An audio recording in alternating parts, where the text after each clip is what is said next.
The views, opinions, and representations expressed are those of the hosts, guests, and participants, and are not necessarily those of or endorsed by the management, other hosts, or advertisers of the network. The show is found on the Manwich. Manwich, the regular, original. Dig in, guys. Can, but do not necessarily promote any particular lifestyle, belief, religion, political affiliation, or other personal practice. These shows are for entertainment purposes only. Ta-da! And are not intended to treat, diagnose, and or claim any cure of disease or condition, or give any medical or legal advice. Good evening, or morning, depending on your time zone. From the Pacific to the Atlantic to you worldwide. Get yourself a cup of Java and find a comfy, easy chair. And get ready for on Podcast Talk Radio After Dark. And now it's Rich. And that's all I have to say about that. Ta-da! Ta-da! Yes, it is Rich, your host, and today's topic will be Trump, American icon. With that said, let's get into it.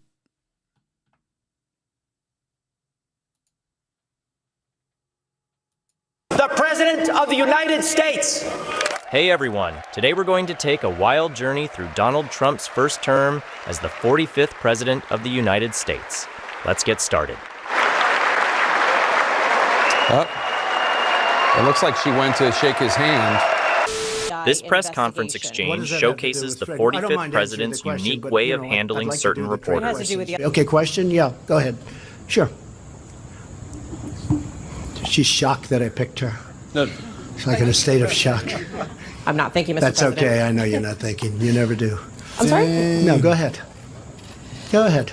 In a tweet this weekend, Mr. President, you said that it's incorrect to say you're limiting. Who knew international diplomacy She's could have such never physical thinking. comedy? Wow. Get out my way. Incredible, man. That's that alpha right there. The art of political roasting That's the reaches new heights as Donald showcases his unique brand of humor on the campaign trail. Hunter, you're a loser. Why did you get $1.5 billion, I've never seen this Hunter? too. I did not watch this before I played it.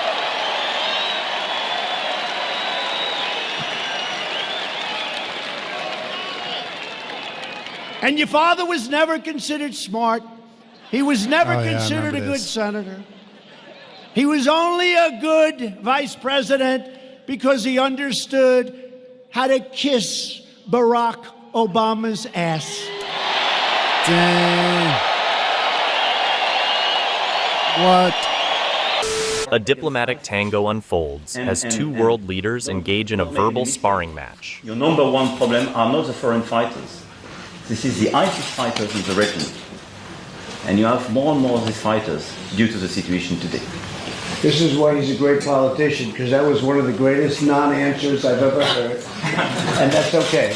Because sometimes you can have some temptation from the US side. I don't say about President Trump, but... Wouldn't you love to see one of these NFL owners, when somebody disrespects our flag, to say, This get that is son true. of a bitch off the field right now. You Out. take a He's knee fired. and you get millions fired. of dollars.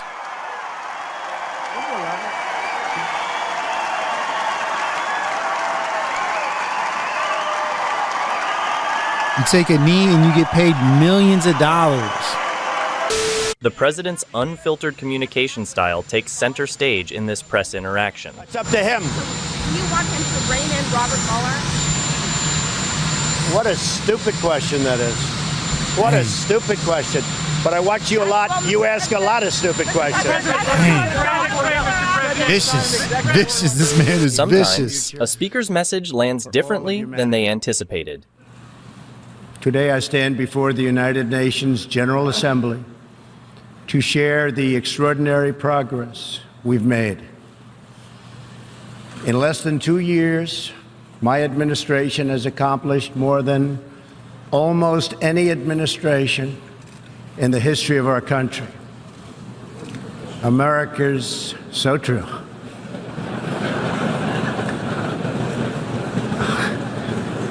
Didn't expect that reaction, but that's okay.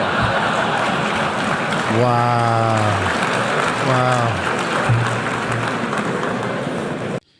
All right. I'm going to flip to another one. I can't keep playing that. That's other people's content. I got to keep it short and to the point. That's what she said, but that's not what I agree to. Keep the oil. Keep the oil. Don't let him have the oil. Before he was a reality TV star, You're fired. Donald Trump was a New York tabloid fixture. All through the 1980s, Trump was busy building something new, and it wasn't a skyscraper. Billionaire developer Donald Trump has put his name on a New York City hotel, shopping center, and apartment buildings, as well as a casino in Atlantic City. And now he's going to put his name on a big piece of Eastern Airlines. Trump was creating a public persona, one that could be both funny and demeaning, arrogant and somehow in touch with the common man. I sort of love and hate him at the same time. I mean, I think he has, a monumental ego. He comes off as being very, what's the word I'm looking That's for? what she said. Arrogant? Yeah, he's arrogant. I like him. The man's got a maid. America He loves often him. did this by picking fights. He said, I think Donald Trump is an artful liar. Look at I that think young he is a Trump. greedy, He can do no vicious, wrong. and arrogant man. He's baby face. Well, I don't know, is that supposed to be a compliment or not? I'm not sure.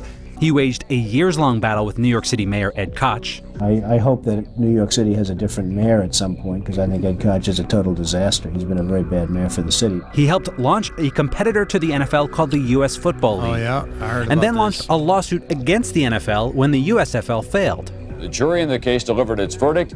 It ruled the NFL did indeed monopolize pro football, but it awarded damages of just $1. And in one of his biggest fights of the 1980s, he went up against media mogul Merv Griffin in a fight over a casino in Atlantic City. People realize now that Merv made a bad deal. It's unfortunate that he's taken a fall, but he has taken the fall. Nothing much I can do about it. Donald loves that perception. I won. He is still, a year later standing in New York going, I won. He wants to make sure everybody in America knows he won. But the Donald Trump we know today is more than just a boastful brawler. That's because there's one more tactic that Trump apparently learned in the 80s and uses to great effect on the campaign trail today. Keep people guessing about any long-term plans. Mr. Trump, what's left in your life? You're 33 years old. You're worth all this money. You say you didn't say that you want to be worth $1 billion now. No, I really don't. I just want to keep busy and keep active. Could $1 billion buy the White House? What do you think? Well, Does I don't money think it can. give you... I know a lot of the politicians. I like a lot of the politicians. They're friends of mine.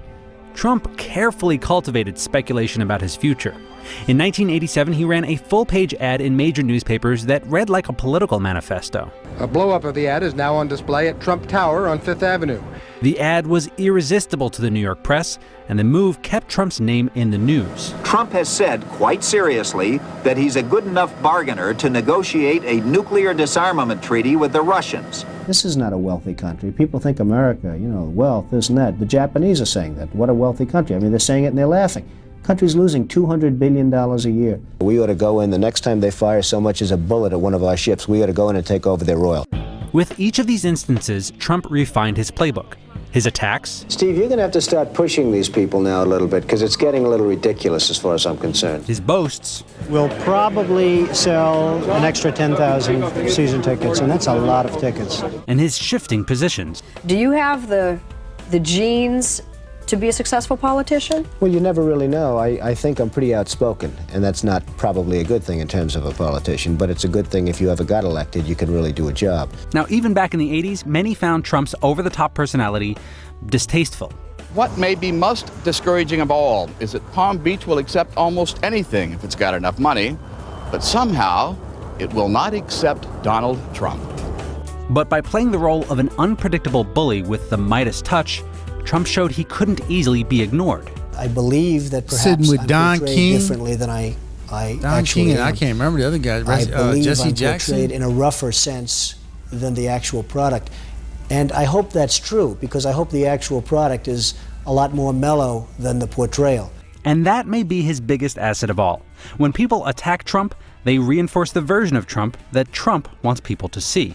And inevitably, that keeps Trump's name in the news. Wow. That doesn't matter because I'm not running for office. Yes, he is. Yes, he was. Hey, NBC.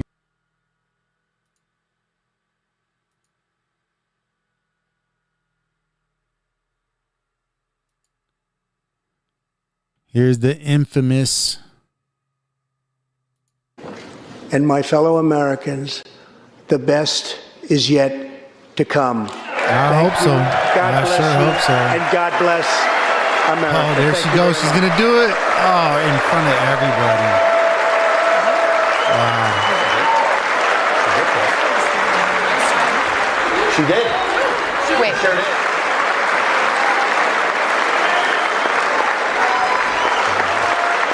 A stunning moment here at the end of the president's speech. Nancy Pelosi tearing up what appeared to be a copy of the president's speech. Wow. And this on the heels of a moment earlier where she seemed to offer her hand for a handshake, and he either didn't see it, he didn't shake her hand in any event. She didn't use the usual flourish in introducing him. It is my high honor and privilege. So when we said that there was a partisan rancor inside this room, we were telling you there certainly is. In fact, 2 members of Congress have tweeted that they walked out during this speech. And some boycotted, we should know. Hey, NBC News viewers, thanks for checking out our YouTube channel. No, thank you.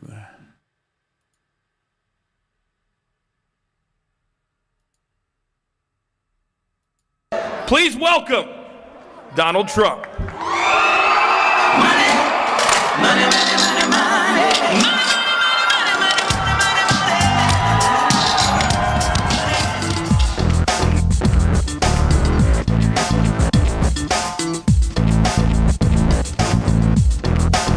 Beaten up on CNN, the Cartoon Network, I've been told.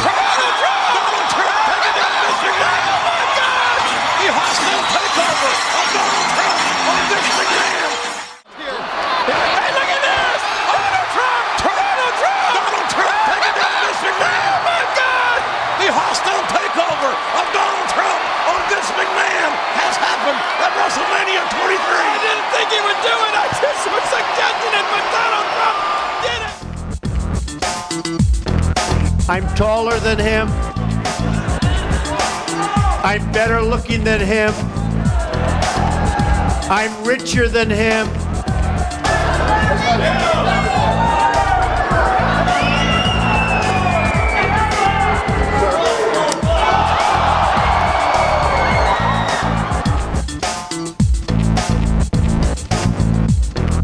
Umaga and Bobby Lashley. Okay. I'd rather seen Hulk Hogan, brother. Hulk Hogan and Ultimate Warrior, still alive at the time.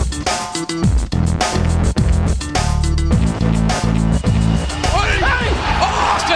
Austin's done the Donald! What? Stone Cold just done him! Good God Almighty! What a WrestleMania! Stone Cold just done Donald Trump! So that's a humble man right there. That's being pretty humble. People say he's got a lot of pride, but that's being humble. He allowed himself to be stone cold by Stone Cold Steve Austin. The Stunner.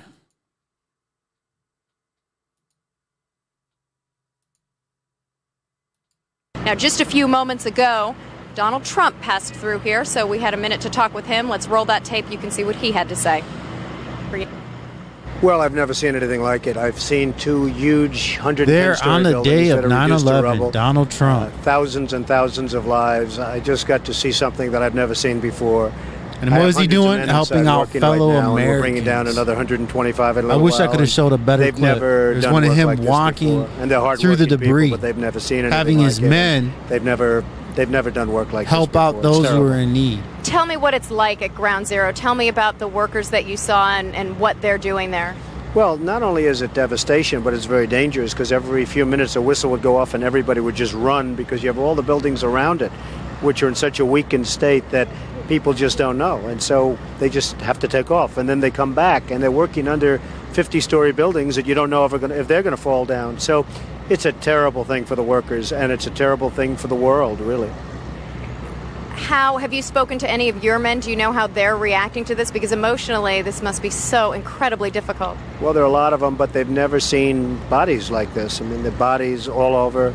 The great thing is when they find somebody that's alive, like the 5 firemen that they just found a little while ago. So that's the great thing, and that's what they're all striving for. But generally speaking, that's not the case. So they are working very, very hard, but it's a very depressing situation for these folks. As you walked around and as you saw the piles of rubble, there are thousands of families out there who are hoping that someone might be in a pocket somewhere, still alive, still breathing, waiting to be dug up. As you assessed that damage from your perspective, do you believe that's possible? Well, I would certainly not want to be the one to say it's not possible. Certainly it's a tough situation, but you can't give up hope because there's always hope. I mean, the 5 men, I'm sure their families thought that they probably were gone, and now they walk in the door. A couple of them walked away after they were dug out. So there probably are some more people in there, and therefore you can't give up hope. You've had an impact on the skyline of New York. What is it like as you see it now? It's like a whole different skyline. It's like a whole different city and world. I cannot believe the sight of Lower Manhattan without the World Trade Center, and therefore we have to rebuild, not necessarily in that form, but we have to rebuild at least as good and maybe better. Just finally, can you tell me emotionally as you walked around, we've heard some of the stories from the firemen. They're so exhausted and mentally and physically. What was it like for you personally to go in and see all of what you saw? Well, it was amazing to see it. It was a very depressing scene, but I'll tell you what, you really can take heart. These firemen and policemen and the construction workers equally, the courage they have is unbelievable. I mean, they're working, digging out and lifting up steel, and above them you have 55-story buildings that are very possibly going to be pouring down on them any minute, and they're working like nothing's wrong. Like Building 7. They're amazing.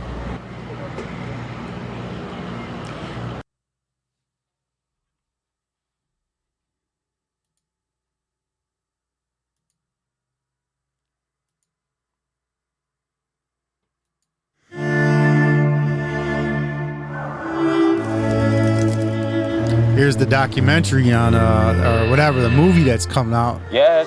Hello. Donald this Trump is Donald movie. Trump from Mr. Cohn. Thank you so much. Donald who? 1, 2, 3, 4.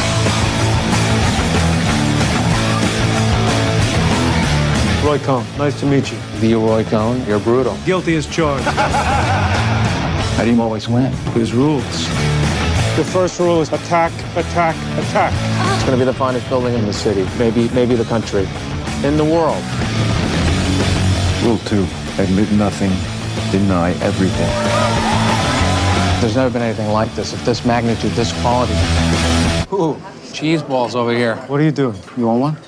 No, it looks totally disgusting. Cheese balls. Rule 3, no matter what happens, you claim victory and never admit defeat. You have to be willing to do anything to anyone to win. You have a big ass. You got to work on that. Your face looked like an orange. Attack, attack, attack. Deny everything. Admit nothing. It is true, though, that tan was getting out of hand. What if you lost your fortune today? Well, then maybe I'll run for president. I don't know. I say, if you're indicted, you're invited. That's the documentary, the movie. The trailer to the movie. Not bad, not bad. Looks pretty good. This is for entertainment purposes only. Oh, that's a little bit old, that chart. That chart's a couple of months old, and if you want to really see something that's said, take a look at what happened. Oh, there it is. There's the shots fired. Shots fired. Shots fired.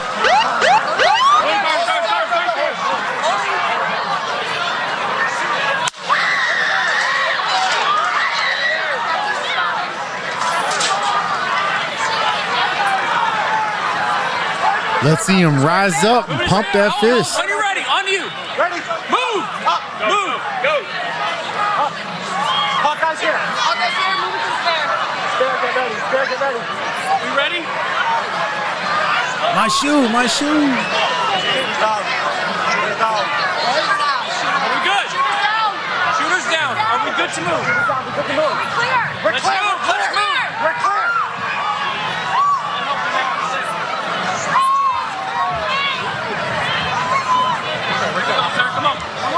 Let me get my shoe. There's the shoe. I got you, sir. I got you, sir.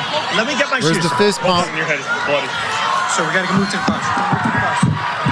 Let me get my shoes. Hey. Hey. I'm sorry. Hey. Where's it at? Hey.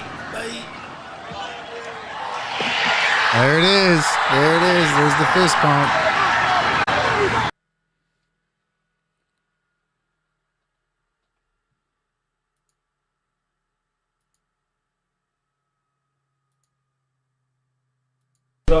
My friend. Look at that. Respectful, my friend.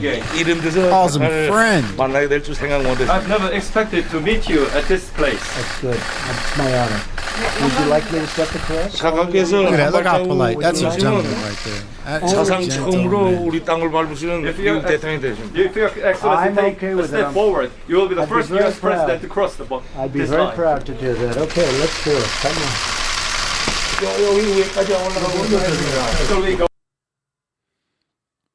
Look at that. Trying to make peace, trying to keep peace, trying to have peace.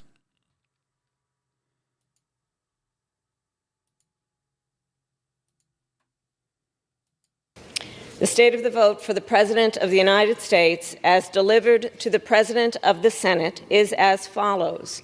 The whole number of the electors appointed to vote for President of the United States is 538. Within that whole number, the majority is 270. The votes for President of the United States are as follows. Donald J. Trump of the state of Florida has received 312 votes. Kamala D. Harris.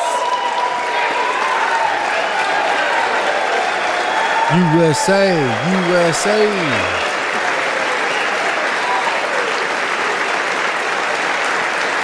Look at that. Only half of them stand up. Come on now.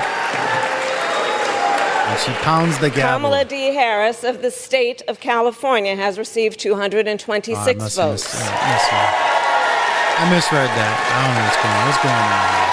This is above my head. I'm not political This guy. announcement of the state of the vote by the President of the Senate shall be deemed a sufficient declaration of the persons elected President and Vice President of the United States, each for a term beginning on the 20th day of January 2025, and shall be entered together with the list of the votes on the journals of the House and the Senate. Thank you very much. That's it. I guess that's where it was official.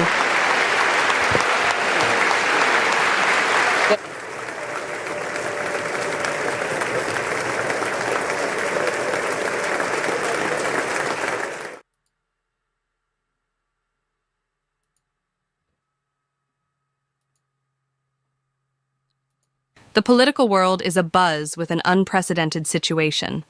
Former President Donald Trump, set to return to office on January 20th, faces a court-ordered 10-day sentence in the hush money case. But that's not all. His inauguration is shaping up to be one of the most unique in U.S. history. Here's everything you need to know.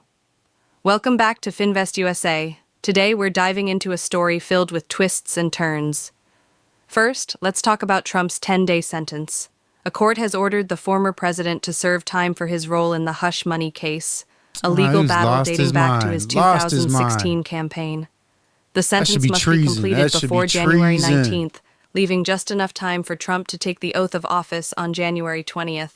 While this won't prevent him from becoming president, it certainly raises eyebrows about the unprecedented nature of this transition. But that's not the only headline about Trump's inauguration.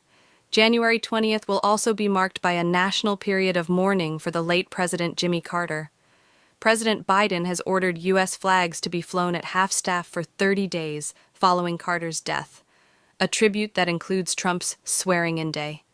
Lowering flags to half-staff is a significant honor, signifying national mourning. According to U.S. flag code, flags are lowered for 30 days to honor current or former presidents, as well as shorter periods for other officials. People said he did that national out of spite, in this being case, vindictive. Flags will remain lowered until he had January no choice. 28th, He's supposed to do covering that. the But first week of Trump's they administration. could bend it. Trump hasn't taken this lightly. On social media, he expressed frustration, accusing Democrats of being giddy about the optics of flags lowered on his inauguration day. He wrote, "Nobody wants to see this. No American can be happy about it. Let's see how it plays out. Make America great again." Despite his objections, White House Press Secretary Karine Jean-Pierre has confirmed that Biden has no plans to reverse the decision. While Trump technically could raise the flags once he's in office, such a move would break from tradition and likely spark further debate. Interestingly, this isn't the first time a president has taken office during a half-staff period.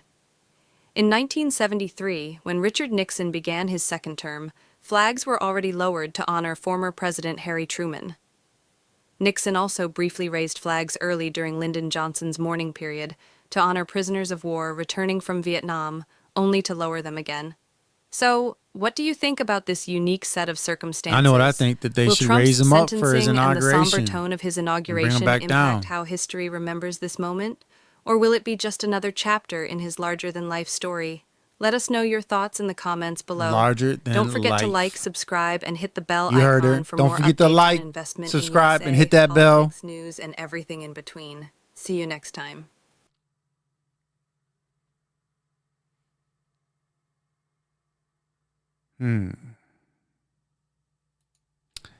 Well, that's it. There you have it. I could have played a lot of other picks. I could have played some of The Apprentice, but I was worried about copyright infringement. I played some picks already that, were of other content creators. So even with that said, I don't want to be playing too much of the game of, do I want to strike or not? Having said that, though, I mean, he definitely is an American icon. Man, the man was at WrestleMania 3, okay? WrestleMania 3. You got that? 3. Andre the Giant versus Hulk Hogan versus Andre the Giant. How more American was that? With that said, ladies, gentlemen, guys, gals, you have a good night. And we'll be back, Lord willing, tomorrow. Deuces. So have to say, baby. And us in Texas, you wanna try, baby. I know you can, I know your heart, and you will figure